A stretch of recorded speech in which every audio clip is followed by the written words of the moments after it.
அல்லேலூயா, அல்லேலூயா, அல்லேலூயா. நாளெல்லாம் பட்டினியாய் கிடந்திடுவாள், ஒரு நாளிகை நம் பசி பொறுக்க மாட்டாள். மேலெல்லாம் இளைத்திட பாடுபட்டே மேன்மையாய் நாம் வாழ செய்திடுவாள்.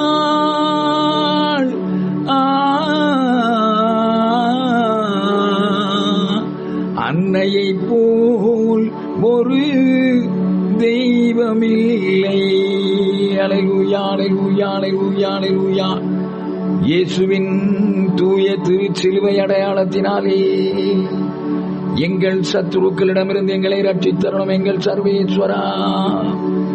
பிதா சுதன் பரிசுத்தாவியின் பெயராலே ஆமென்.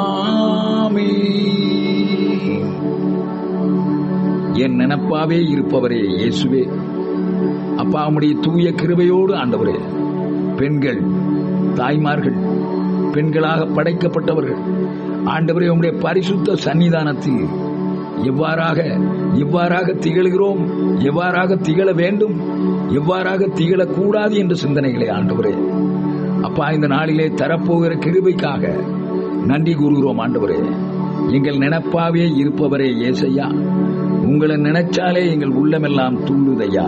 நன்றி ஆண்டவரே, நன்றி இயேசுவே, நன்றி இயேசுவே. என் நினைப்பாவே இருப்பவரே ஏசையா, உங்களை நினைச்சாலே உள்ளம் எல்லாம் துள்ளுதையா.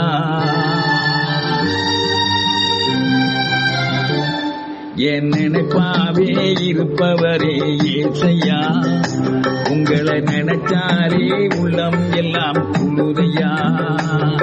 என் நினைப்பாவே இருப்பவரே ஏசையா, உங்களை நினைச்சாலே உள்ளம் எல்லாம் துள்ளுதையா. அப்பா அம்மா நீங்கதான், என் ஆசையெல்லாம் நீங்கதான்.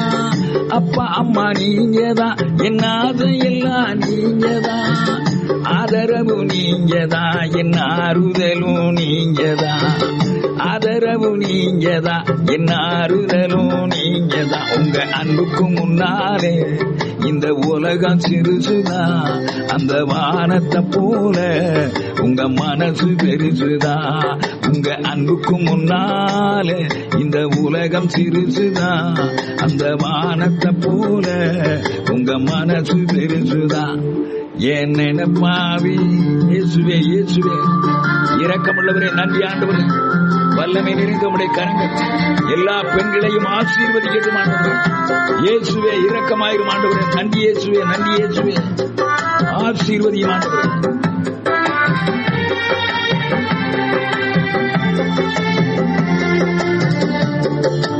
நினைச்சவரே, தாயின் கருவி தெரிஞ்சவரே, பெயர் சொல்லி அழைத்தவரே, பெரியவனாய் மாற்றினீரே. இளை என்னை நன்றி இயேசுவே, நன்றி இயேசுவே. இளை என்னை நினைச்சவரே, தாயின் கருவி தெரிஞ்சவரே, பெயர் சொல்லி அழைத்தவரே, பெரியவனாய் மாற்றினீரே. அன்புக்கு முன்னாலே இந்த உலகம் சிறுசுதான், அந்த வானத்தை போல உங்க மனசு பெருசுதான்.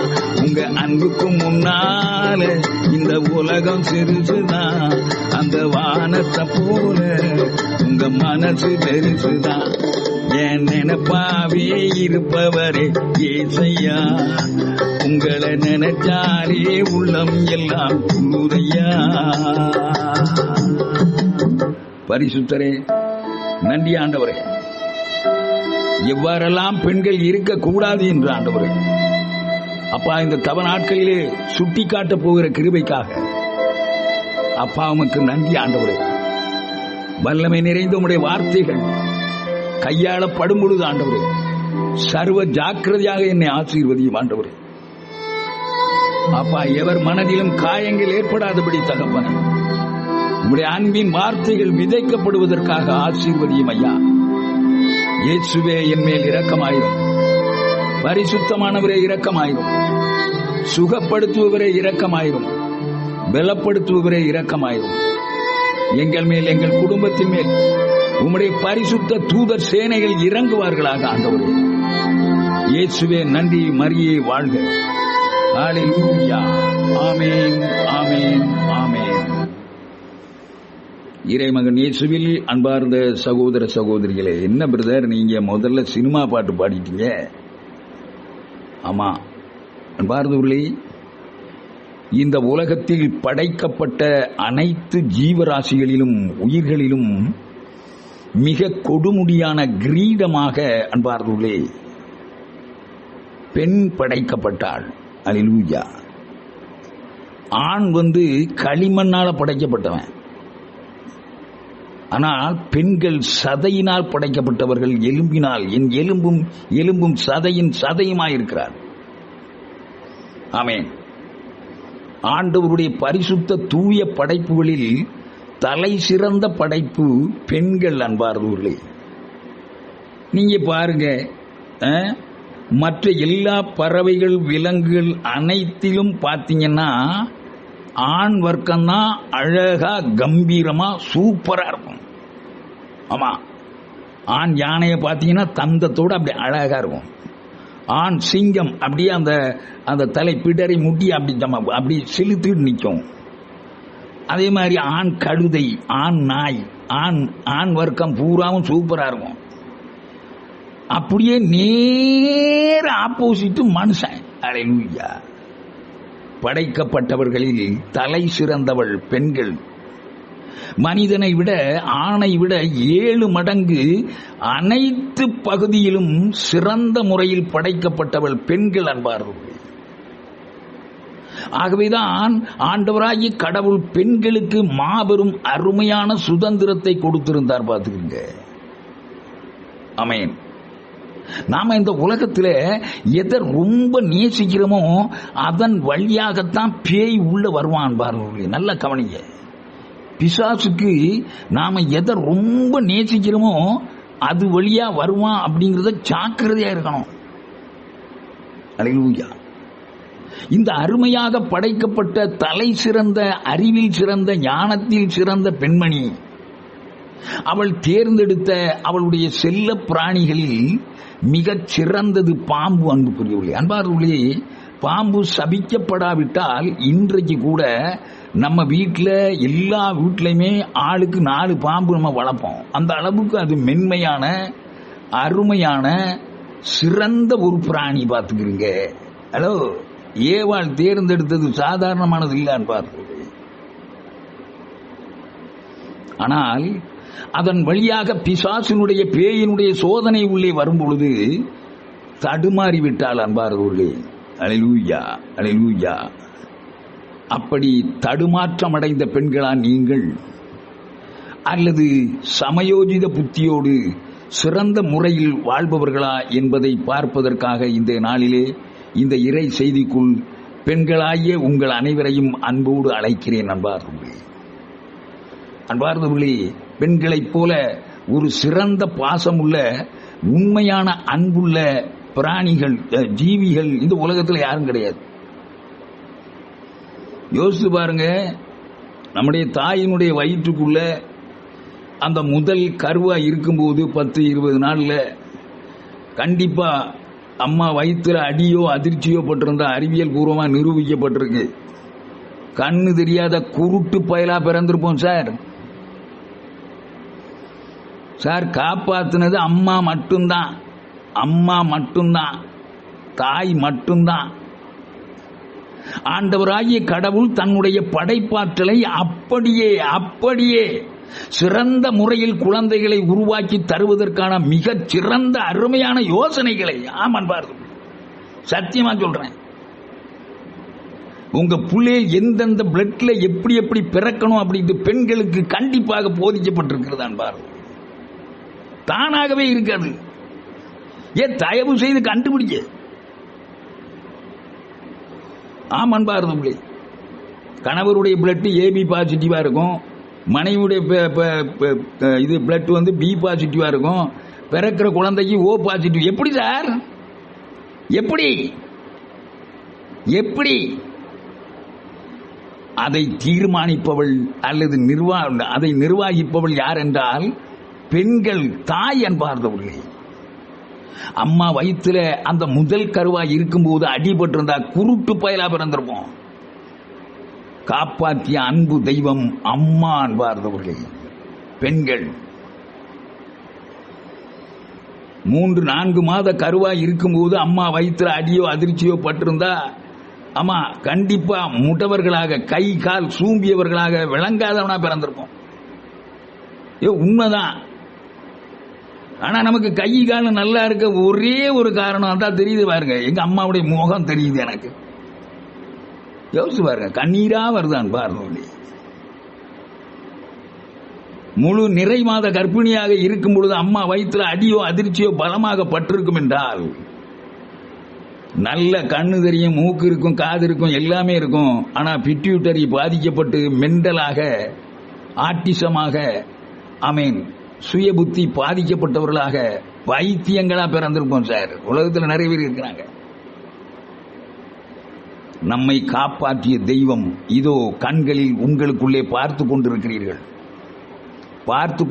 உயிரோட பார்க்க முடியும்.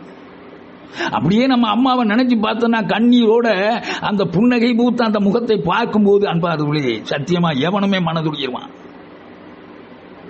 பிறந்த பிறகு தவழ்ந்து போகும் பொழுது நாம அப்படி அங்க காய போட்டுற நெல்லையோ எதையா எடுத்து தின்றிருந்தோம்னா சத்தியமா செத்து போயிருப்போம். காப்பாத்துனது ஆத்தா தான் சார். வேற ஒருத்தரும் கிடையாது. தயவு செய்து வாங்க, நம்முடைய அம்மா காப்பாற்றினாள். அன்பார்ந்தவர்களே, அங்கே எரிந்து கொண்டிருக்கிற அடுப்புக்குள்ள போய் கையை விட்டுருந்தா இப்ப நமக்கு கையே இருக்காது, கரிஞ்சு போயிருக்கும். காப்பாத்தினது ஆத்தா சார், தாய் சார், தாய் சார், தாய், தாய், அம்மா, அம்மா, அம்மா, அம்மா உங்களை நான் நினைக்கிறேம்மா. அம்மா உங்களுடைய தியாகத்தை நினைச்சு பார்த்து நான் ஒண்ணுமே இல்லம்மா, நான் ஒண்ணுமே இல்லம்மா, உண்மையில்தான். அன்பார்ந்தவர்களே, நம்முடைய தகப்பன் ஒருவேளை அப்படி சில பேர் இருந்திருக்கலாம். எப்படி? நம்ம மடியில தூக்கி வச்சிருந்திருப்பாரு, நம்ம ஒண்ணுக்கு இருந்திருப்போம். ஏச்சி உன் பிள்ளை இப்படி ஒண்ணுக்கு இருந்துச்சா, இப்பதான் சட்டை அயன் பண்ணி போட்டு போனேன் சார் ராஸ்கல், பிடி பிடி பிடி அப்படின்னு சொல்லி இருக்கலாம். ஆனால் நம்முடைய தாயினுடைய 10 லட்சம் ரூபாய் பட்டு புடவையா இருந்தாலும் நம்ம நாற்ற கழிவுகள் கழியும் போது முகம் சுளிக்காமல் கழுவி தொட்டு தூக்கி அணைத்து என் செல்லமே என் கண்ணேன்னு கொஞ்சுகிற ஒரே ஒரு ஆள் இந்த உலகத்தில் மோமான அம்மா மட்டும்தான். இல்ல, தலை சிறந்தவள் பெண்கள். அன்பார்ந்தவர்களே, இந்த உலகத்தில் சிறந்த இந்த பெண்களில் எந்தெந்த குணங்கள் இருக்கக்கூடாது என்ற இறை செய்திக்குள்ளே உங்களை அன்போடு அழைக்கின்றேன். அன்பார்ந்தவர்களே, முதலாவதாக நாம் பார்க்கின்றோம் தோபித்து நூலிலே. அன்பார்ந்தவர்களே, அந்த சாரா என்ற அந்த பிள்ளையினுடைய தோழிகள். அல்லேலூயா, இயேசுவே நன்றி. கேக்குதா உங்களுக்கு? கேக்குது பிரதர். அல்லேலூயா. சரி, நன்றி நன்றி நன்றி நன்றி. அன்பார்ந்தவர்களே, தோபித்து நூல் 3ஆம் அதிகாரத்திலிருந்து வாசிக்கிறேன். மேதியா நாட்டின் எக்பத்தானா நகரில் வாழ்ந்து வந்த ரகுவேலின் மகள் சாரா தன் தந்தையின் பணிப்பெண்களுள் ஒருத்தி தன்னை பழித்து உரைப்பதை கேட்க நேரிட்டது. ஒருவர் இறந்தபின் ஒருவராக அவள் 7 ஆண்களை மணந்திருந்தால் மனைவிகளுக்கு உரிய மரபுப்படி அவளுடைய கணவர்கள் அவளுடன் கூடி வாழும் முன் கொடிய அழகையான அஸ்மத்தேயு என்று சொல்லப்படுகிற பேயினால் அந்த கணவர்கள் கொல்லப்பட்டார்கள் என்று அந்த பணிப்பெண் சொல்லி, நீ தாண்டி இவன் புருஷனை பூரா கொன்ன, 7 பேரை மணந்திருந்த, எந்த புருஷனும் உனக்கு வாய்க்கல, எங்களை போட்டு வதன்னு வதைக்கிற, நீயும் செத்து தொலைய இப்படிப்பட்ட பெண்களா நீங்கள் அன்பார்ந்தவர்களே? அன்று அவள் மனம் நொந்து அந்த சாரா அழுது கதறி ஜெபித்தாள் அன்பார். ஆமென். எவ்வாறு ஜெபித்தாள் என்றால், அந்த பெண்மணி, அந்த அருமையான சாரா தான் ஒருவேளை தற்கொலை செய்து கொண்டால் இழிவானபடி தன்னுடைய தந்தையை தாயை பழிப்பார்களோ, என்ன ஒத்தையூர் உள்ள என்று சொல்லி தன்னை, ஆண்டவரே என்னை நான் எடுத்துக்கொள்ளும் ஐயா, இந்த உலகத்தில் நான் இருக்க வேண்டிய தேவையில்லை என்று செபிக்கிற அளவுக்கு அன்பார்ந்தவர்களே, இந்த உலகத்தில் குறை காணுகிற பெண்கள், சத்தியமா சொல்றேன், இன்னைக்கு கருக்கொலைகள், மற்றபடி பல்வேறு விதமான அன்பார்ந்தவர்களே இந்த வரதட்சணை கொடுமைகள், இதுக்கெல்லாம் அடித்தளம் யாருன்னு நினைக்கிறிய? ஐயா பொம்பளையில் தான், ஐயா பொம்பளையில் தான். என்ன பிரதர் இவ்வளவு நேரம் அவ்வளவு ஒசரமா தூக்கிட்டு பொத்தடின்னு போட்டுட்டீங்க? ஐயோ ரொம்ப காயமா இருக்கு பிரதர். நீங்க ரொம்ப ஒசர தூக்கும் போதே நாங்க நினைச்சோம் அவனை விட்டுற போறான். விட்டுட்டீங்களே பிரதர். ஆமன் பார்தோழி, மற்றவர்களுடைய குறைகளை அப்படியே பெருசாக்கி, ஈர பேனாக்கி, பேன பெருமாளாக்கி, கோயில் கட்டி கும்பிட வச்சிருவாங்க. ஒரு சின்ன விஷயம்தான், கொஞ்சம் போல தண்ணி அவ பிடிக்கல, ஐயையோ அவ குடத்துல என்னமோ இருக்கு, அப்படி இருக்கு இப்படி இருக்குன்னு சொல்லி இயேசுவே ரஜியனும் தெருவில் சண்டையை பார்த்தீங்கன்னா, உங்க ஊர்ல அந்த சண்டை இல்லை, எங்க ஊருக்கு ஒரு நாள் வாங்க அன்பார்களே, எங்க ஊருக்கு ஒரு நாள் இந்த தண்ணி வர்ற நேரம் பார்த்து நீங்க வரணும். வந்து பார்த்தீங்கன்னா அன்பார்களே, அந்த சண்டையில பார்த்துக்கிறீங்க ஒவ்வொருத்தரும் எத்தனை புருஷமா இருக்கான்னு கண்டுபிடிக்கலாம். ஒரே குறை, அவங்க குறை இவங்க குறை, அவங்க குறை இவங்க குறை, நான் யோசியா ஏ அப்பா. இதைத்தான் இந்த பிள்ளைகள் செஞ்சது பார்த்துங்க. ஆண்டவர் நம்மை அன்போடு பாசத்தோடு அழைக்கின்றார். ரோமேயருக்கு எழுதிய திருமுகம் 2ஆம் அதிகாரம் 1 திருவசனத்திலே, பிறர் குற்றவாளிகள் என தீர்ப்பளிப்போரே. உண்மையிலதான் நம்ம யோசிச்சு பார்ப்போம். உங்க அண்ணன், தம்பி, அக்கா, தங்கச்சி, அம்மா, அப்பா எல்லாரையும் யோசிப்பாருங்க. யாரையாவது ஒருத்தரை குற்றம் சாட்டாம இருக்கிறேன்னு சொன்னீங்கன்னா, சத்தியமா எனக்கு ஏதாவது அனுப்புங்க, அதை வச்சு அடிச்சு நான் போட்டோ எடுத்து அனுப்புறேன். ஒரு ஆளை சொல்லுங்க, எல்லாத்தையும் குற்றம். ஆமீன். இந்த குணத்தின் தலை சிறந்தவர்களாக பல பெண்கள் இருந்து கொண்டிருக்கிறார்கள். அவ்வாறு இருக்கக்கூடாது என்று சொல்லுகிறேன் நான். பார்ப்பேன், அப்படிப்பட்ட குணங்கள் இருக்கும் என்றால் மற்றவர்களை தீர்ப்பிடுகிற புத்தி, பிறர் குற்றவாளிகள் என தீர்ப்பளிப்போரே, நீங்கள் யாராயிருந்தாலும் சாக்கு போக்கு சொல்வதற்கு உங்களுக்கு வழி இல்லை. ஏனெனில் பிறருக்கு எதிராக தீர்ப்பளிக்கும் போது நீங்கள் உங்களுக்கே தண்டனை தீர்ப்பை அளிக்கிறீர்களா? அதனாலதான் பார்த்தோம், பல குடும்பங்கள்ல மிகப்பெரிய சீரழிவுகள் இருப்பதற்கு காரணம் மற்றவருடைய குறைகளை அப்படியே பெருசாக்கிறது, லென்ஸை போட்டு பெருசாக்கி காட்டிடுது. ஆமா, நல்லா பாருங்க, நிறைய குடும்பங்கள்ல மாமியார் மருமகள் பிரச்சனை, வீட்டுக்குள்ள பல்வேறு விதமான அசிங்கமான பிரச்சனைகளுக்கெல்லாம் காரணம் அந்த லென்ஸை போட்டு பெரிதாக்கப்பட்ட சின்ன குறை, ஒரு சிறிய தவறு. அதை அப்படியே பெருசாக்கி, அப்படி அப்பாட்ட அம்மாட்ட சொல்லி, இப்படி சொல்லி அப்படி சொல்லி, புருஷன் சரியில்லை, அவன் சரியில்லை, இவன் சரியில்லை, என்னத்தை போய் கட்டி வச்சீங்க, நாசமா போறவன வெறுவா கெட்ட பயலை நீ போய் கட்டி வச்சுட்டீங்க, அவன் கூட வாழ விரும்ப இல்லை அப்படின்னு சொல்ற புள்ளைகள் இப்ப பெருகிட்டு இருக்காங்க. தெரியுமா உங்களுக்கு? அந்த காலத்துல அவ்வளவா கிடையாது. என்ன சரி வாழ்ந்துட்டான், கல்லு குடிச்சிட்டு வந்தாலும் கணவன் தான், அவன் ஃபுல்லா வந்தாலும் கணவன் தான், சரி என்னத்தை செய்யறது, சரி இவன் கூட வாழ்ந்து தொலைப்போம் அப்படிங்கிற பொம்பளைகள் தான் பாவம், பழைய பொம்பளைகள். ஐயோ பாவம். இந்த காலத்துல அப்படி இல்லை. புருஷன் சரியில்லையா, அவனை மறுநாள் பால் தாயில ஊத்தி கலக்கி கொடுத்து கொன்னுட்டு டமால் சோழி முடிஞ்சு. இல்லட்டா வீட்டுல வந்து அப்பாட்ட கண்ணை கசக்கி அழுதுட்டா போதும், ஐயோ என் ஆசையோட வளர்த்த பொம்பளை புள்ள கண்ணை கசக்கிட்டு, நீ இங்கே இருடி, அவனை நான் பார்த்துக்கிறேன். ஏ அப்பா, இது இப்ப ரொம்ப பெருகி இருக்கான் பாருங்க. இப்படிப்பட்ட பெண்கள் இன்றைக்கு பெருகி இருக்கிறார்கள். தயவு செய்தான் பாருங்க. நீங்கள் யாராயிருந்தாலும் மற்றவர்கள் மீது பழி சுமத்துவீர்கள் என்றால், மற்றவர்களை குறை காணுவீர்கள் என்றால், அது உங்களுக்கு தண்டனை தீர்ப்பாய் அமையும் என்று இந்த வார்த்தை, இறை வார்த்தை, ரோமையர்களே திருமுகம் 2:1. அப்படி தீர்ப்பளிக்கும் நீங்களே அந்த தீர்ப்பை பெறுவதற்கான செயல்களையும் செய்கிறீர்களே என்று நிறைவடைகிறது அன்பார்ந்த. ஆனால் அப்படிப்பட்ட அந்த சூழ்நிலை ஏற்பட்ட பொழுது அந்த மனம் நொந்து அழுததை கொஞ்சம் யோசிச்சு பாருங்க அன்பார்களே. அப்படி அவள் அந்த மனம் நொந்து அழுது தான் சாகணும்னு வேண்டிட்டா பார்த்துக்கிட்ட. அவள் இரக்கமுள்ள ஆண்டவரை நோக்கி அந்த 11ஆம் வசனத்திலே, இரக்கமுள்ள இறைவா போற்றி, என்றும் திருப்பெயர் போற்றி, உம் செயல்கள் எல்லாம் உம்மை என்றென்றும் போற்றட்டும். இப்பொழுது என் முகத்தை உம்மிடம் திருப்புகிறேன், என் கண்களை உம்மை நோக்கி எழுப்புகிறேன்.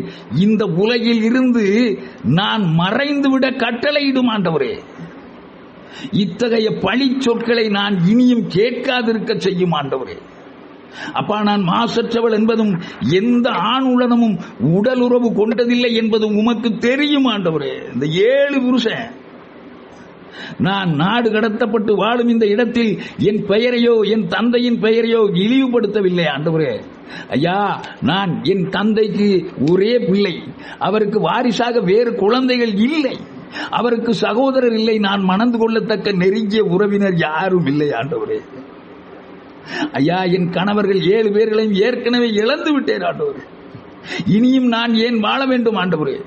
நான் சாவது உமக்கு விருப்பமில்லை என்றால் எனக்கு எதிராக சொல்லப்படும் இந்த பழி சொல்லையாவது இப்போது அகற்றிவிடும் என்று ஜெபித்தாள். பார்த்துக்கங்க அன்பார்ந்தவர்களே, அவள் ஜெபம் உடனடியாக கேட்கப்பட்டதாக அடுத்த வசனம் கூறுது. பார்த்துக்கங்க, கொஞ்சம் யோசிப்பாருங்க. அந்த 16வது வசனத்திலே, அந்நேரமே தோபித்து சாரா ஆகிய இருவருடைய மன்றாட்டும் கடவுளின் மாட்சியுடைய திருமுன் கேட்கப்பட்டது என்று எழுதப்பட்டிருக்கு. அந்த பக்கம் தோபித்து யாரு? தோபியாசுனுடைய அப்பா. அவர் ஜெபிக்கிறார், கண்ணு தெரியாம போனவன. அங்க வேற இடத்துல, இங்க இந்த இருவருடைய ஜபங்களும் அன்பார்ந்தவர்களே கேட்கப்பட்டது என்று எழுதப்பட்டிருக்கு. இங்க நாம கவனிக்க வேண்டிய விஷயம் என்னன்னா அன்பார்ந்தவர்களே, மற்றவர்களை காயப்படுத்தி குற்றப்படுத்தி சாகும் அளவுக்கு பேசுகிற வார்த்தைகளை பேசுகிற அந்த தோழியர்களாக நாம இருக்கப்படாது. சிராக்கின் ஞான நூல் 28:25, உன் சொற்களை நிறுத்து பார்க்க துலாக்கோலையும் எடைக்கற்களையும் நீயே செஞ்சிக்க. அன்பார்ந்தவர்களே, முடியும் அன்பார்ந்தவர்களே. இன்னைக்கு நீங்க சத்தியமா சொல்றேன், உண்மையிலே தைரியமா சொல்றேன், நீங்க ஒரு வீட்டுக்கோ அல்லது கல்யாண வீட்டுக்கோ போனோம்னா உங்க அண்ணன் தம்பி அக்கா தங்கச்சி கூட பேசிக்கிட்டு இருக்கீங்க. என்ன இளவ பேசிக்கிட்டு இருக்கான்? வெறும் குறைதான். அவ சரியில்லை, அவன் அங்க ஓடிட்டானா, இவங்க போயிட்டானா, இவங்க வந்துட்டானா, அவன் இங்க போயிட்டானா. அப்படியே 7 மணி நேரம் அப்பா 10 மணிக்கு பேச ஆரம்பிப்பாங்க. அப்படியே மணியை பார்த்தையே 3 ஆயிட்டுடி, தூங்கு, இன்னும் கொஞ்ச நேரத்தில் பொண்ணு மாப்பிள்ளை எந்திரிச்சிருவாங்க, நமக்கு மடி தூக்கம் போயிடும், மரியாதையா தூங்குவோம், கொஞ்ச நேரம் தூங்குவோம். ஐயோ, உண்மைதானே? பேசுனது பூரா அட்ட புரணி அன்புக்குரிய. சத்தியமா சொல்றேன், நான் நல்லா பார்த்திருக்கேன், அதனால சொல்றேன். உன் சொற்களை நிறுத்து பார்க்க துலாக்கோலையும் எடைக்கற்களையும் செய்து கொள் மகளே. உன் வாய்க்கு கதவு ஒன்று செய்து அதை தாளிட்டு விடு, அமைதியா இருக்க.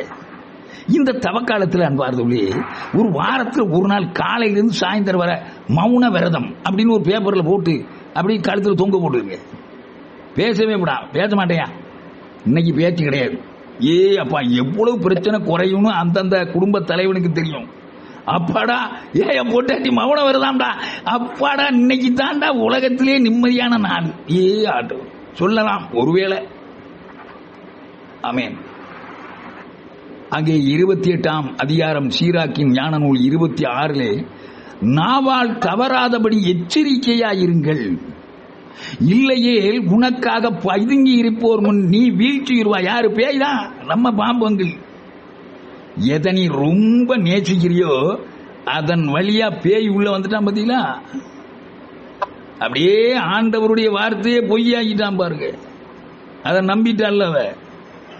இவ்வளவு பெரிய ஏதேன் தோட்டத்தை ஜம்முன்னு படைச்சி ஒவ்வொரு நாளும் இது நல்லது அது நல்லது எல்லது அது சூப்பரு, இவ்வளவு மரங்கள் இருக்கு, 1000 மேற்பட்ட மரங்கள் இருக்கு, கனிகள் இருக்கு, சாப்பிட்றதுக்கு சூப்பரா இருக்கும்டா, எல்லாத்தையும் படைச்சிட்டேன் அப்படின்னு சொல்லி கொடுத்தும் இந்த பொம்பளை சொன்ன உடனே ஆமா பெரிய இவர் என்னத்தை சொல்லிட்டார், அப்படி தின்னுதான் பாப்பமே, இதுதானே சூப்பரா இருக்கிற மாதிரி இருக்கு, ஏல இவ்வளவு படைப்பு பெருசு என்ன ஆகிட்ட பத்திங்களா.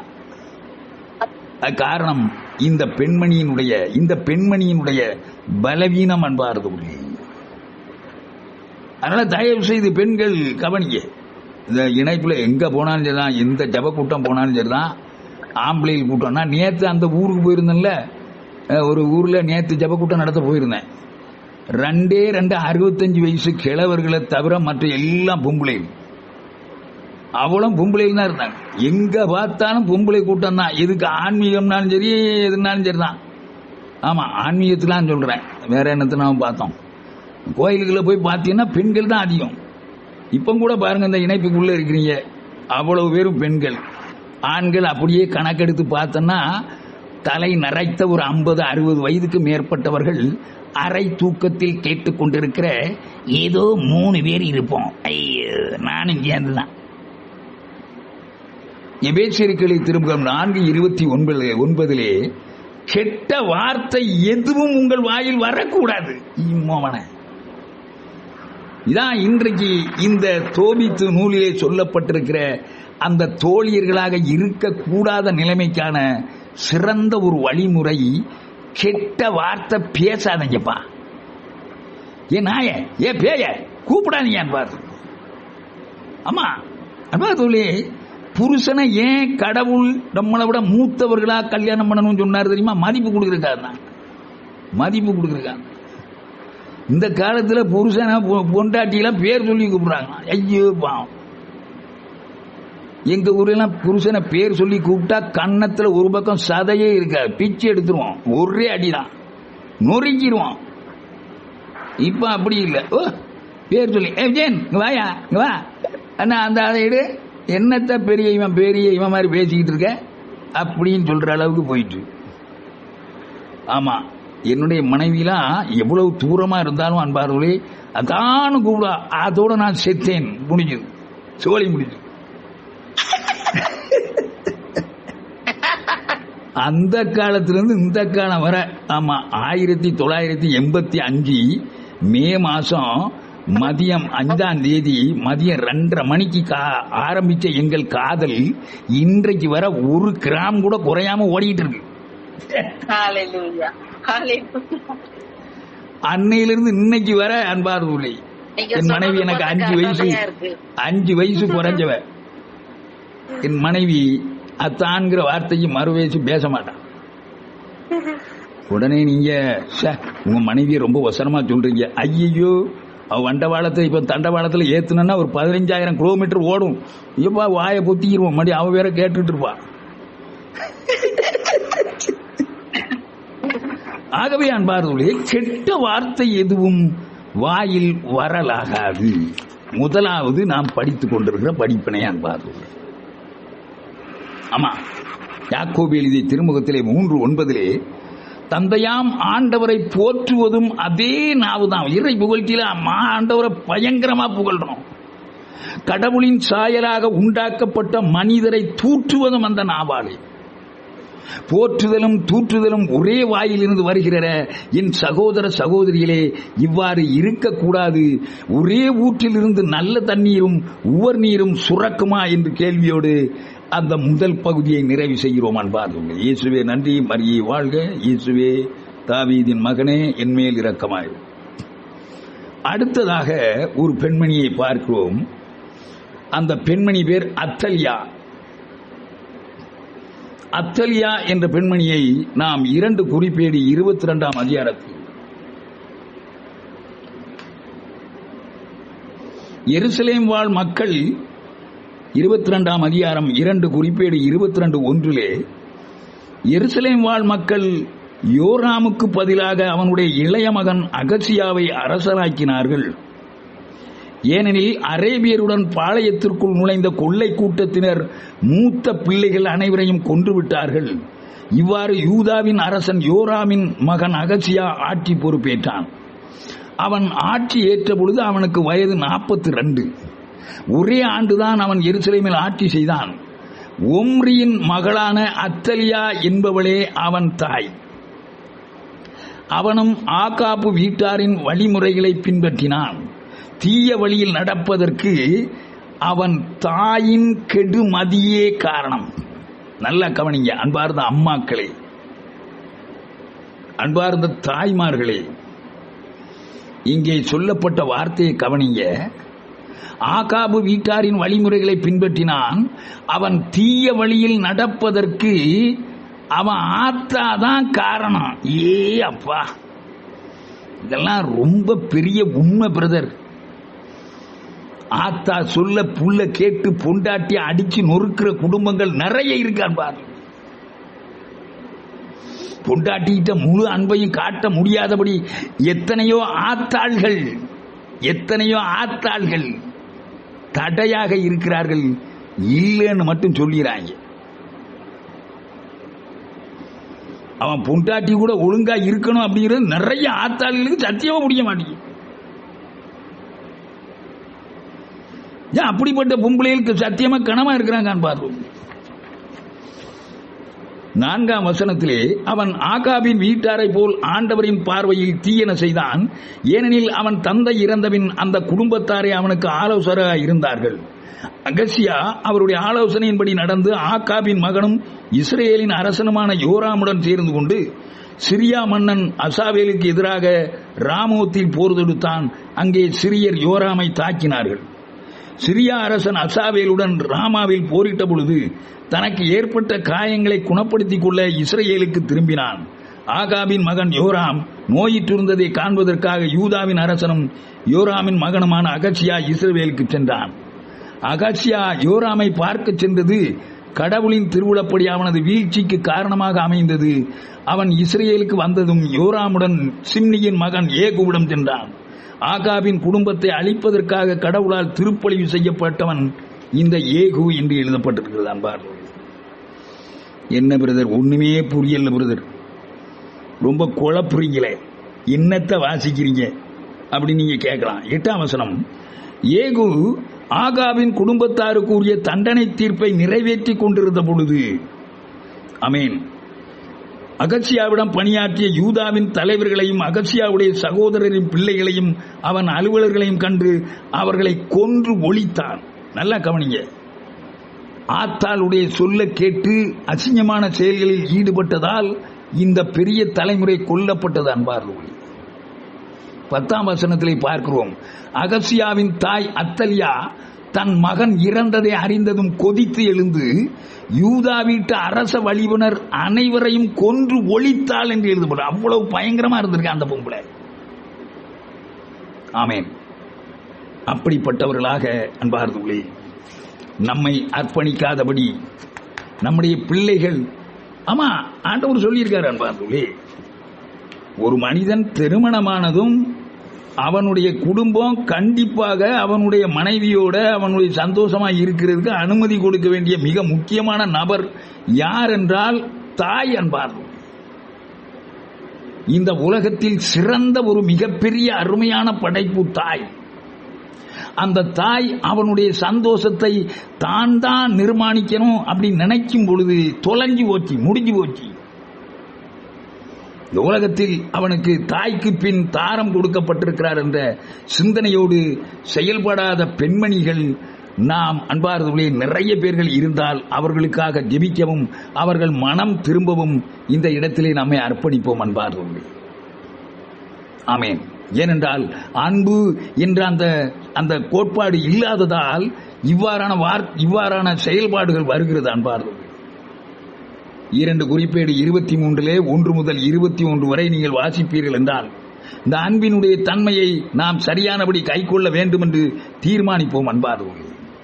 புதிய ஏற்பாட்டிலே 1 கொரிந்தியர் 3:13 அன்பார்களே அந்த அன்பை பற்றி புனித சின்னப்பர் எழுதும் பொழுது, என் உடைமையை எல்லாம் நான் வாரி வழங்கினாலும் என் உடலையே சுட்டரிப்பதற்கென ஒப்புவித்தாலும் என்னிடம் அன்பு இல்லையேல் எனக்கு பயன் ஒன்றுமில்லை. ஏனென்றால் அன்பு பொறுமையுள்ளது. ஆமென். நம்முடைய பிள்ளைகளுடைய வாழ்க்கையை சரியானபடி விட்டுக் கொடுக்கிற தாய்மார்களாக எல்லாருமே திகழணும். பார்த்துக்குங்க. அதுக்காக பிள்ளையில அனாதியா விட்டுறக்கூடாது. சரி, கல்யாணம் முடிச்சுட்டா போடா, உன் புருஷன் உன் பொண்டாட்டியோட போய் நல்லா இரு, உன் பிள்ளைகள் அந்த பக்கம் வரக்கூடாது, சிடு உழக்கூடாது. எல்லாரையும் அனுசரிக்கணும். அன்புக்குரியவர்களே, அன்பு பொறுமையுள்ளது, அன்பு நன்மை செய்யும், பொறாமைப்படாது, தற்புகழ்ச்சி கொள்ளாது, இருமாப்பு அடையாது, இழிவானதை செய்யாது, தன்னலம் நாடாது, எரிச்சலுக்கு இடம் கொடாது, தீங்கு நினையாது. இவ்வளவு அன்புக்கு உள்ள இருக்க, இந்த அன்பு நமக்குள்ளே இருக்க வேண்டும் என்றுதான் அன்பார்களை ஆண்டவர் சொல்றார். நீங்கள் ஒருவரை ஒருவர் அன்பு செய்ய வேண்டும் என்பதே என்னுடைய கட்டளை. கட்டளை கட்டளை கட்டளை அன்பார்கள். கட்டளைனா கட்டாயம் கடைபிடிக்க வேண்டியது.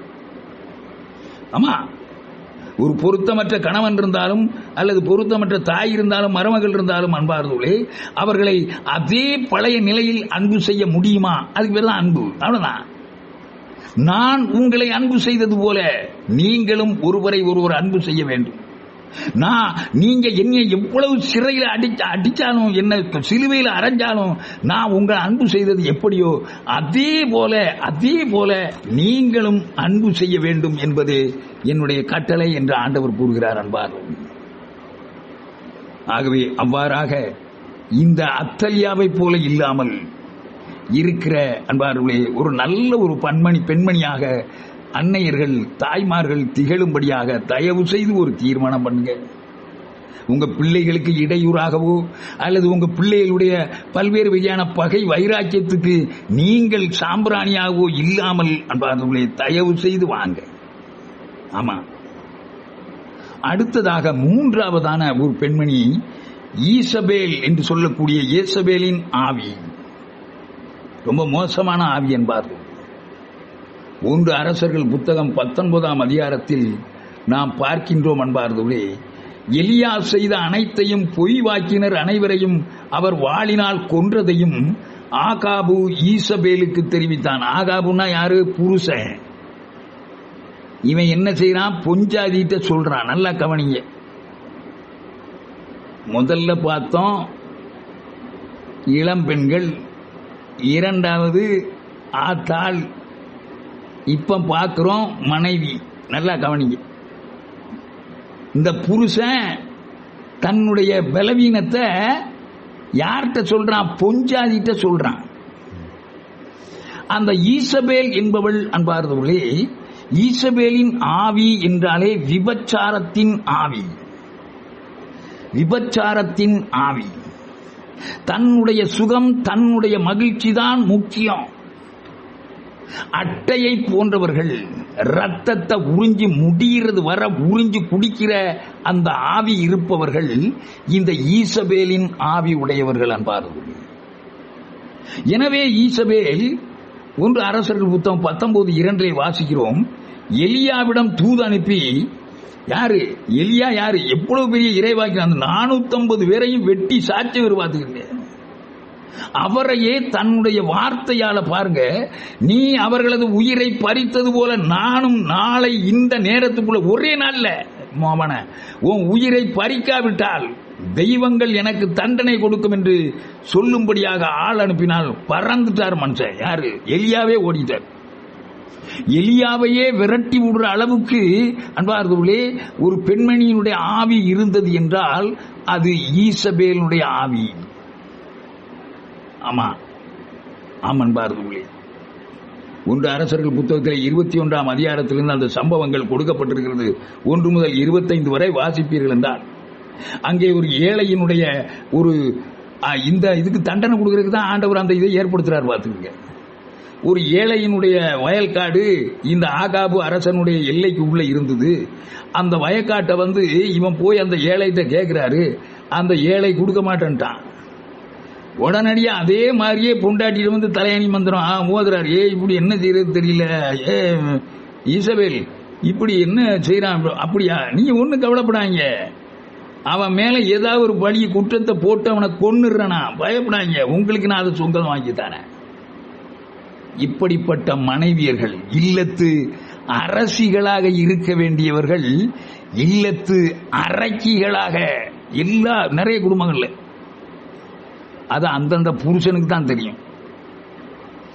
இல்லத்து அரசிகளாக இருக்கிறீர்களா அல்லது இல்லத்து அரக்கிகளாக இருக்கிறீர்களா என்பதை அன்பார்ந்தவர்களே, இந்த ஈசபேலின் ஆவி உள்ளவர்கள் தன்னுடைய சுயநலத்திற்காக எதையும் செய்வதற்கு, கொலையே செய்யறதுக்கு பாருங்க, அவன் மேல பழிய போட்டு அவனை கல்லால எரிஞ்சு கொல்ல வச்சுட்டான் அன்பார்ந்தவர்களே. ஆமென். அதற்கு ஈடாக அன்பார்ந்தவர்களே, இந்த இறைவாக்கியனுடைய வார்த்தையின்படி அவள் கொல்லப்பட்டாள். ஆமென். அங்கே அந்த பார்த்தோம்ல, ஒரு ஏகு என்ற அரசன் அவன் தன்னுடைய பறவையோட வாரான். அவன் தூரத்தில் வரும்போதே இவள் கண்ணுக்கு மையிட்டு, நல்ல கவனிங்க, அலங்காரங்கள், அப்பா ஏகப்பட்ட அலங்காரம். இன்னைக்கு கோயில்ல பாக்குறோம்ல, அந்த காலத்துல பேய்களின் சினிமாக்கள்ல பாக்குற ட்ரெஸ் இன்றைக்கு பொம்பளையில் போட்டிருக்காங்க. அதுக்கு பேர் என்னது? லெக்கின்ஸ். ஏசுவேரியம். அப்படியே உடம்புல உள்ள அத்தனையும் பிதிக்கிட்டு வெளியே தெரிகிற மாதிரி. நீங்க தான் ஈசபேலின் ஆவி உள்ளவர்கள். ஈசபேலின் ஆவி. ஆமா, தலைக்கு முக்காடு நோ கிடையாது சார். நாங்க முக்காடுலாம் சீ சீ சீ சீ அதெல்லாம் போட மாட்டோம், எங்களுக்கு வேத்து ஒழிக்கிறோம்.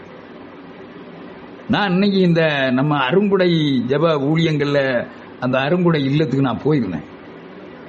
நம்முடைய இந்த அருமையான நம்முடைய இணைப்பிலிருந்து வந்தவங்களை நான் பார்த்தேன். எல்லாரையும் பார்த்தேன். எல்லாரும் அழகா ஸ்கார்ப் வச்சு ஜம்முன்னு முக்காடு போட்டிருந்தாங்க. எப்பாடி உண்மைதான்டா. ஆமா, 1 கொரிந்தியர் 11:5 சொல்லப்பட்டிருக்கபடி முக்காடு போடாம செவிக்கிற பொம்பளையில் மூட்டை அடித்துக் கொள்ளட்டும் எழுதப்பட்டிருக்கு. ஆமா, அவங்க 30 பவுன்ல தங்கம் போட்டிருக்காங்களாம், கழுத்துலையும் காதலையும். 7 முழத்துல பூ வச்சிருக்காங்களாம். அது தெரியணும். லேசா அந்த முக்காடு போடுற மாதிரி போட்டு கீழே விடுற மாதிரியே போட்டுருவாங்க. அது அந்த அளவு கிடக்கும். இருக்கக்கூடாது. ஈசபேலின் ஆவி, இச்சையை தூண்ட செய்கிற ஆவி, மற்றவர்களை மயக்கி தன்வசப்படுத்துகிற ஆவி.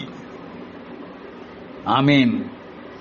அங்கே 30ஆம் வசனத்திலே 2 குறிப்பேடு 9:30 அன்பார்களே, ஏகு இஸ்ரேலுக்கு வந்து சேர்ந்ததை கேள்வியுட்ட ஈசபேல் தன் கண்களுக்கு மையிட்டு தன் தலைமுடியை அழகுபடுத்திக் கொண்டு பலகனி வழியாக எட்டி பார்த்தாள். ஆமா, அவ என்ன நினைச்சிட்டா, நம்முடைய அழகுல அந்த ஏகு மயக்கிடலாம். இதான் ஈசபேலின் ஆவி. அலங்காரங்கள் எல்லாம் யோசிச்சு பாருங்க. நம்ம அலங்காரத்தை ரசிக்க வேண்டிய ஒரே ஒரு மனிதன் கணவன் மட்டும்தான். ஆமான் பார்த்துங்களே, யார் உங்களை அழகா இருக்கணும்னு சொல்லணும்னு நினைக்கிறீங்க? அப்படி நினைச்சு பார்த்தாலே உங்களில் ஈசபேலின் ஆவி இருக்கிறதா என்று கண்டுபிடிக்கலாம் பார்த்து. ஆமா, புருஷன் வராரு, ஒரு சேலை எடுத்துட்டு வராரு. இந்தமா அந்த சேலை சூப்பரா இருக்குல்ல, நான் அந்த படம் அந்த கடையெல்லாம் ஏறி எடுத்துட்டு வந்தோமா அப்படின்னு சொல்லி கொடுக்குறாரு. ஆமா, அவன் செலைச்சேன். என்னையா வெறுவாக்கட்ட செலைச்சனா இருக்கு, நீயும் உன் செலைச்சனும் அக்கா தங்கச்சி அண்ணன் என்ன நீ இப்படி எடுத்திருக்க, சி நல்லாவே இல்லை போயா அப்படின்னு சொல்லிடுவோம். உன்னை ரசிக்க வேண்டியவன் யாரு? புருஷன். ஐயா, ஈசபேலின் ஆவி, ஏசபேலின் ஆவி. புருஷன் ஒரு விஷயத்தை சொல்றான் அப்படின்னா அதை சரியானபடி ஏற்று பணிந்து போக தெரியாதவர்கள் அத்தனை பேரும். ஆமேன்.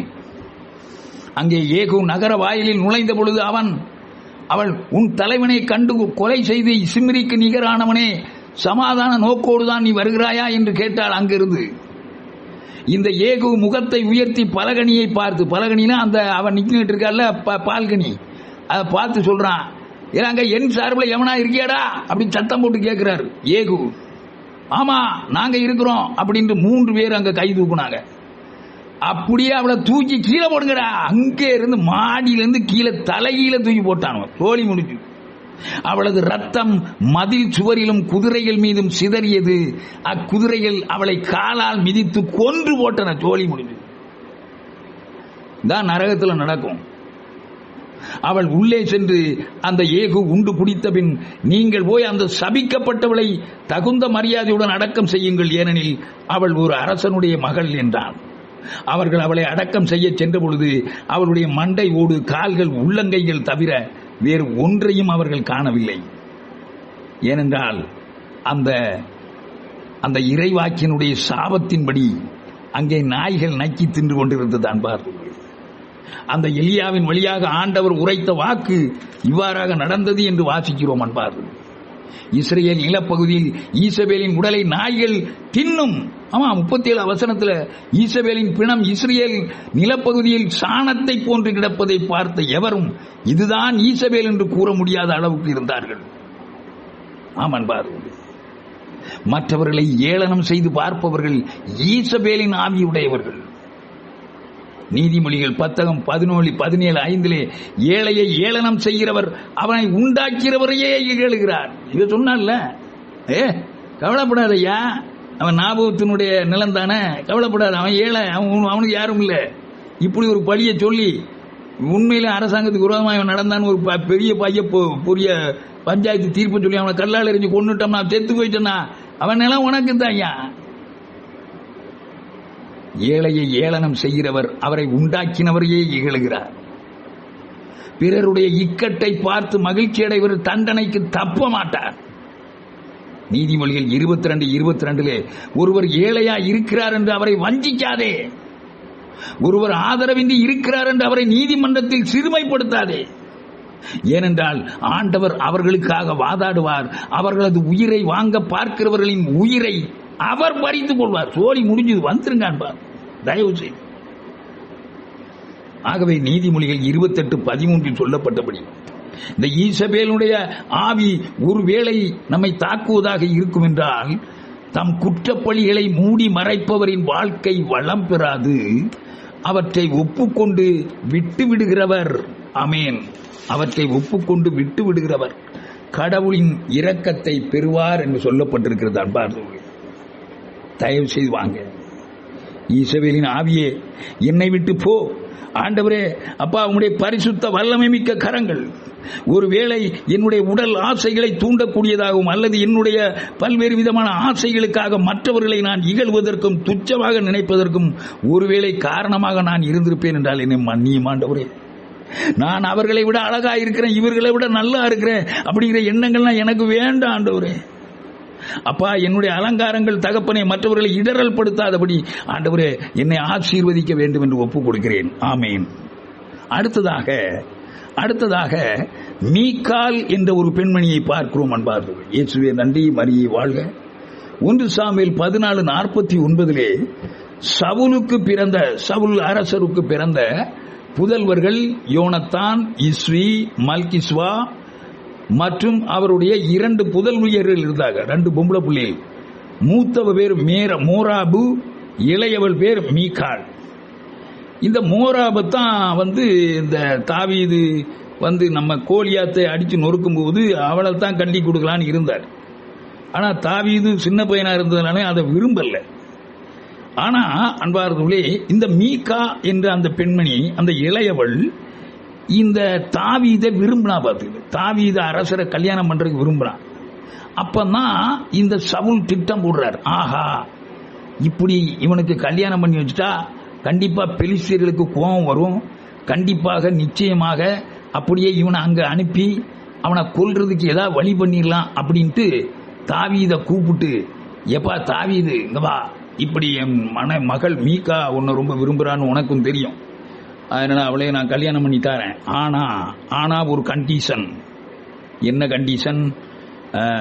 நீ அந்த பெலிஸ்தர் ஆட்களுடைய நுனித்தோள்கள், அதாவது சுன்னத் பண்ணப்பட்ட அவர்களுடைய அந்த விருத்த சேதனம் பண்ணப்பட்ட அந்த தோள்களை 100 தோள்கள் கொண்டு தந்தா நான் என்னுடைய மகளை உனக்கு திருமணம் பண்ணி தந்துருவாப்பா அப்படின்னு அழகா ஒரு தந்திரத்தை போட்டான். தாவீது அரசர் சர்வ சாதாரணமா போய் வெட்டிட்டு வந்தார். அவ்வளவுதான்.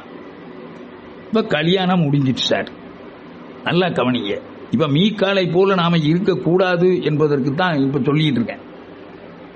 சவுலின் மகை மேராபை தாவீது மணமுடிக்க இருந்த நேரத்தில் அவள் மொகல்லாயனாகிய அஸ்ரியலுக்கு மனைவியாக அளிக்கப்பட்டாள். அதன் பின்பு சவுலின் மகள் மீகால் தாவீதின் மீது காதல் கொண்டாள். 1 சாமுவேல் 18:20 சொல்லப்பட்டிருக்கிறது. சவுலுக்கு அறிவிக்கப்பட்ட பொழுது அவர் மகிழ்ச்சி விட்டார். அப்போ தாவீதை கூப்பிட்டு சொல்றாரு, நான் அவளை உனக்கு கொடுப்பேன்பா, அவளும் உனக்கு மனைவியா இருப்பாள், பெலிஸ்தியரும் அவனுக்கு எதிராக எழுவார்கள் என்று சவுல் நினைத்து தாவீதை நோக்கி, என் 2ஆம் மகள் மூலம் என் மருமகனாய் நீ ஆவாய் என்று சொல்லி, அன்பார்களே, இவ்வாறாக நான் இப்ப சொன்னேன்ல, அது நடந்து கல்யாணம் முடிஞ்ச பிறகு அன்பார்களே, நல்லா கவனிங்க, எப்பொழுதுமே என்ன பொறுத்தளவுல இது என்னுடைய தனிப்பட்ட கருத்து தான், மன்னிச்சுக்கிறீங்க, தயவு செய்து மன்னிச்சுக்கிறீங்க. காதல் திருமணங்கள் அனைத்தும் 100% ஃபெயிலியர் சார். 65 வயசு கிழவன் சொல்றேன். காதல் திருமணங்கள் அனைத்தும் 100% ஃபெயிலியர் சார். சும்மா போட்டு இதெல்லாம் இல்லைன்னு மட்டும் யாரும் வாதாடிறாங்க. பாயிண்ட் நம்மகிட்ட நிறைய இருக்கு, நான் ஜெயிச்சிருவேன். ஆமென். ஆண்டவரின் பேழையை முன்னிட்டு ஓபேதி ஏதோமின் வீட்டாருக்கு அவனுக்குரிய அனைத்தும் ஆண்டவர் ஆசி வழங்கி இருந்தார் என்று அரசர் தாவீதுக்கு சொல்லப்பட்டது. எனவே தாவீது புறப்பட்டு சென்று கடவுளின் பேழையை ஓபேதி ஏதோமின் இல்லத்திலிருந்து தாவீதின் நகருக்கு அக்களிப்போடு கொண்டு வந்தார். ஆண்டவரின் பேழையை ஏந்தியவர்கள் 6 அடிகள் எடுத்து வைத்ததும் ஒரு காளையும் ஒரு ஆட்டுக்கிடாயும் அங்க திருப்பலி நிறைவேற்றப்பட்டது. அடுத்தாப்புல பாருங்க, 2 சாமுவேல் 6:14 நாற்பட்டால் நெய்யப்பட்ட ஏபோதை அணிந்து கொண்டு தாவீது தன் முழு வலிமையோடு ஆண்டவர் முன்பாக நடனமாடி கொண்டிருந்தார். ஆண்டவரின் பேழை தாவீதின் நகரை அடைந்த பொழுது சவுலின் மகள் மீகால் அந்த ஜன்னல் வழியாக பார்த்தால் அரசர் தாவீது ஆண்டவர் முன்பு குதித்து குதித்து ஆடிக்கொண்டிருப்பதை கண்டு அவரை தன் உள்ளத்தில் இகழ்ச்சியோடு வெறுத்தாள். அம்மா, லவ் மேரேஜுக்கு உள்ள ஒரு குறிப்பிட்ட பகுதிகளை தான் அவங்க பார்த்துருப்பாங்க. பார்த்துருக்க அம்மா, பாருங்க அன்பார்களே, நிறைய நம்ம பார்க்கிறோம் வெளியே, ஏகப்பட்ட ஃபெயிலியர். நல்ல முறைப்படியான திருமணங்களே 3 மாசத்துல 6 மாசத்துல அத்து முடிஞ்சு போகுது. லவ் மேரேஜ் ஐயோ சத்தியமா உருப்படாது அன்பார்களே. நம்ம பிள்ளைகளுக்கு இதெல்லாம் சொல்லி கொடுக்கணும். சொல்லி கொடுக்க வெக்கமா இருந்தா அந்த மாதிரி வகுப்புகளுக்கு அனுப்புங்க.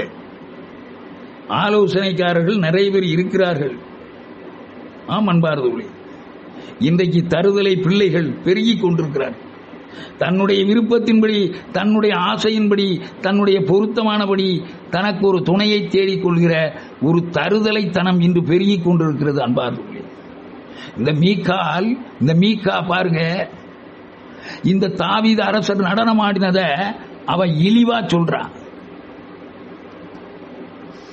தாவீதை எதிர்கொண்டு இழிந்தவன் ஒருவன் வெட்கமின்றி தன் ஆடைகளை கழற்றுவது போல இஸ்ரேலின் அரசன் தன் பணியாளரின் பணிப்பெண்களுக்கு முன்பாக தம் ஆடைகளை கடத்தி இன்று பெருமை கொண்டது ஏளனம் என்று சொன்னாள் அன்பார்கள். இருமாப்புடன் இனி பேச வேண்டாம். ஆமேன் ஆமேன் அன்பார்கள். இயேசுவே நன்றி, மரியை வாழ்க. அவள் அவ்வாறு சொல்லும் பொழுது தாவீது அரசர் மிக பயங்கரமாக கோபப்பட்டார். மட்டுமல்ல, அந்த மீகாலுக்கு ஆண்டவராகிய கடவுள் குழந்தை பாக்கியமே கொடுக்கல. கடைசி வரை சாவுறது வரை மலடிதான். ஆமேன். தன்னுடைய கணவனுடைய செயல்பாடுகளில் ஆண்டவருக்கு உரியதை, உயர்ந்ததை மதிக்காத பெண்களா நீங்கள்? ஒருவேளை அப்படிப்பட்ட சிந்தனையோ அல்லது செயல்பாடோ இருக்கும் என்றால் தயவு செய்து இந்த தவக்காலத்தில் கழட்டி விடும்படியாக அன்போடு பாசத்தோடு அழைக்கிறேன் நண்பார்களே. வெதர் நீங்க உண்மையில தான் அந்த முதல் பகுதியில பெண்களை எவ்வளவு ஒசரத்துல ஒரு 15,000 கிலோமீட்டருக்கு மேல தூக்கிட்டு இப்ப போட்டு பாறையிலே போட்டு நொறுக்கிறீங்களே சார். ஆமன் பாரதூர்களே, நான் இந்த கால ஓட்டத்தை குறித்துதான் இந்த இறை செய்தியை கோர்க்கும் பொழுது நான் சிந்தித்துக் கொண்டிருந்தேன் அன்பார்ந்தவர்களே. இயேசுவே நன்றி, மரியை வாழ்க. இயேசுவே தாவீதின் மகனே என்மேல் இரக்கமாய். 1 சாமுவேல் 2:3. ஆமா, இதெல்லாம் இருமாப்பான பேச்சு இல்லையா? 1 சாமுவேல் 2:3. இருமாப்புடன் இனி பேச வேண்டாம், உங்கள் வாயில் வீம்பு வெளிப்பட வேண்டாம், ஏனெனில் ஆண்டவர் அறிவின் இறைவன், செயல்களின் அளவை எடை போடுபவர் அவர். ஆமென். அதே போல புதிய ஏற்பாட்டிலே எபேசியர்களே திருமுகம் 5:22 திருமணமான பெண்களே ஆண்டவருக்கு பணிந்திருப்பது போல உங்கள் கணவருக்கு நீங்கள் பணிந்திருங்கள். அம்மா, ரொம்ப பெரிய கஷ்டம் அன்பார்ந்தவர்களே. இன்றைக்கு நிறைய குடும்பங்கள்ல பாவம், நிறைய ஆண்கள் அடிமைகள் போல் இருக்கிறார்கள் அன்பார்ந்தவர்கள். ஒரு புருஷன்ட்ட கேட்கப்பட்ட கேள்வி, ஐயா உங்களுக்கு எப்படி, நல்லா இருக்கீங்களா? நல்லா இருக்கேன் சாமி. நல்லா இருக்கேன், நல்லா அருமையா இருக்கேன். ஃபாதர் எப்படி இருக்கீங்க? நீ எப்படி இருக்கீங்க? நல்லா. சார் உங்களுக்கு பேய்களை பத்தி உங்களுக்குலாம் பயம் உண்டா அப்படின்னு கேட்டோம்னா அவர் சொல்றாரு, சாமியார் கேட்கிறாரு, பேய்களை பத்தி உங்களுக்கு பயம் உண்டா? ஐயா அறவே கிடையாது ஃபாதர். என்னதுக்குப்பா? பேயத்தான் 40 வருஷமா நான் கூட வாழ்றேன். 40 வருஷமா பேய் கூட தான் வாழ்றேன் சாமி. ஆமா, இப்படிப்பட்ட ஆட்களும் இருக்கு, பார்த்துக்கிறீங்க. இல்லைன்னு சொல்ல முடியாது. இன்னைக்கு இருக்கிற கணவன் மனைவி ஜோக்குகள் பூராமே இதே லெவல்ல தான் இருக்கு, பார்த்துக்கிறீங்க. திருமணமான பெண்களே ஆண்டவருக்கு பணிந்திருப்பது போல, ஆண்டவருக்கு பணிந்திருப்பது போல உங்கள் கணவர்களுக்கு பணிந்திருங்கள் என்று எபேசியர் 5:22 சொல்லப்பட்டிருக்கிறது அன்பார்ந்தவர்களே.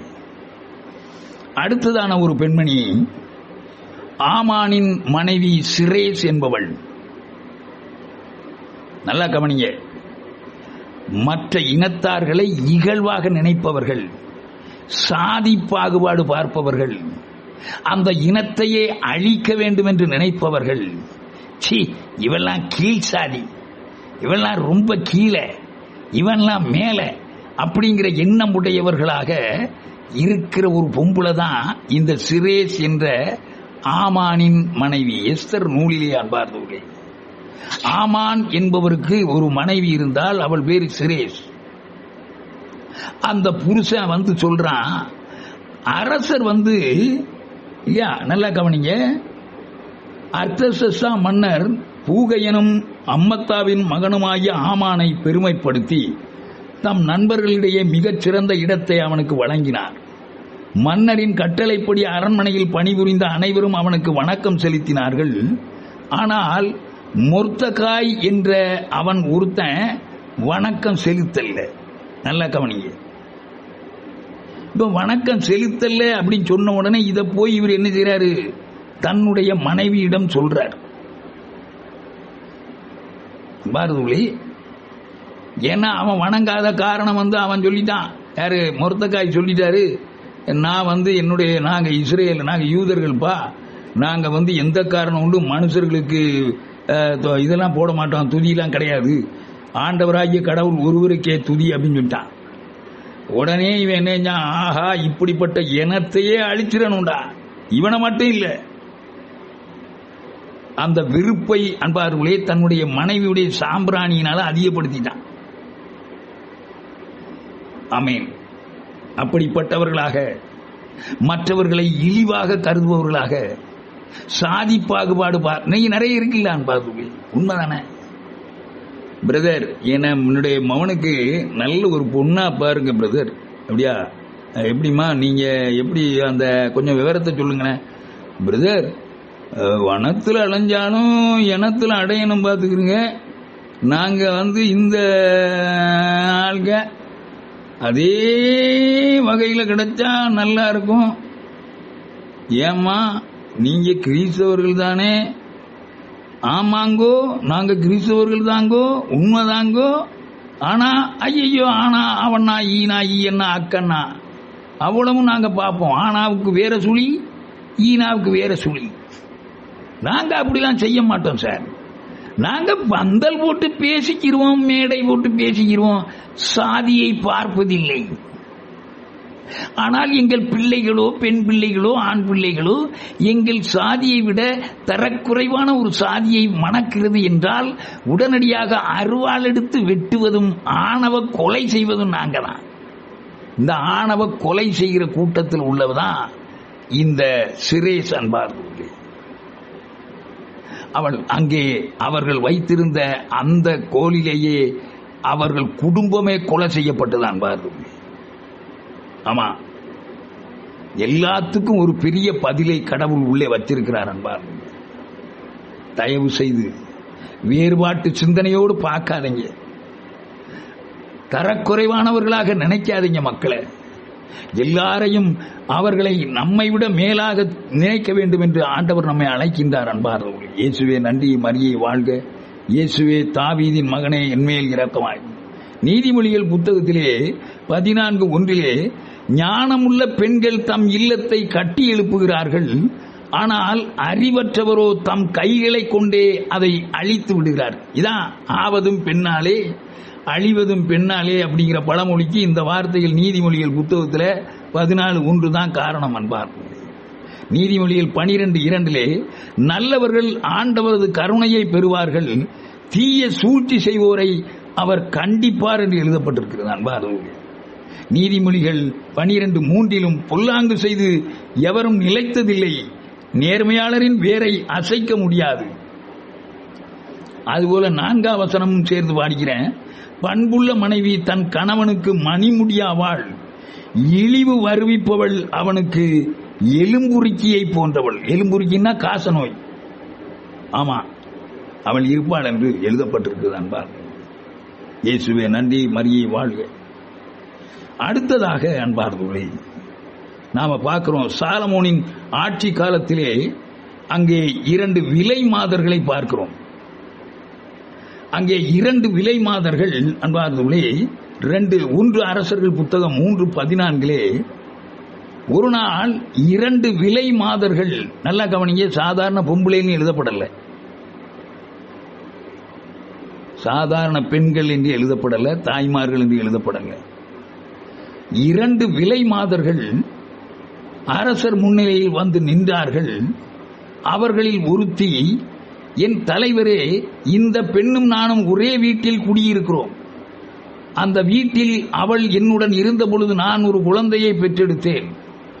என் குழந்தை பிறந்து 3 நாள் ஆன பின்பு அவளும் ஒரு குழந்தையை பெற்றெடுத்தாள். அந்த வீட்டில் எங்கள் இருவரை தவிர வேறு எவரும் இல்லை.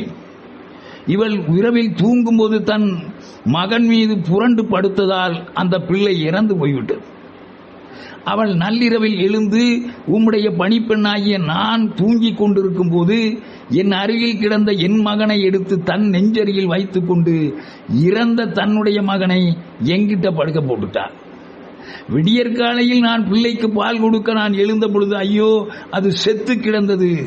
விடிந்த பின் பிள்ளையை உற்று பார்த்த போது அது நான் பெற்ற பிள்ளை அல்ல என்று கண்டேன் என்றாள். நல்லா கவனிங்க, அப்படியே கதையை சோடிச்சு மற்றவர்களை நம்ப வச்சு தன்னை நீதிமானாக கருத செய்கிறவர்கள் நிறைய பேர் இருக்காங்க.